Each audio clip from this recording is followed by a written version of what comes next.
High সবাইকে, আজকে হচ্ছে জগদ্ধাত্রী পুজোর শেষ দিন। আর আমরা চারজনে মিলে, মানে আমার বর, আমি আর তার বন্ধু আর তার বউ, আমরা চারজনে মিলে চলে এসেছি হাবড়ার দিকে ঠাকুর দেখার জন্য। আর এই ঠাকুরটা প্রথমে দেখে নিলাম, এখানে তো প্রোগ্রামও হচ্ছিল দেখলাম, আর মায়ের দর্শন করলাম। তারপর আমরা বেরিয়ে আসলাম আর তারপর চলে আসলাম আরেকটা ঠাকুর দেখার জন্য। এই প্যান্ডেলটাও বেশ সুন্দর করেছে।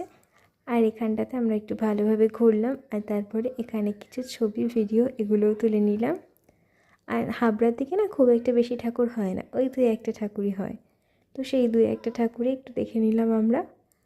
আর এটা হচ্ছে আমার আজকের সাজটা। এই ড্রেসটা পরে আমি আগেও গেছিলাম বারাসাতে, তখন হয়তো তোমরা দেখেছো। আর তারপরে আমরা এখান থেকে বেরিয়ে চলে আসলাম একটা রেস্টুরেন্টে। এখানেই আমরা আজকে খাওয়া দাওয়া করবো। আর এখানকার বাইরের দৃশ্যটা তো খুব সুন্দর, আর রেস্টুরেন্টের চারপাশটা বেশ ভালো লাগছিল।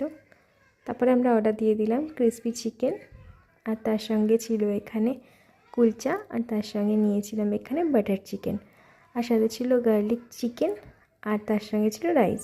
আর কিছু খাবার প্যাক করে নিয়ে এসেছিলাম। টাটা।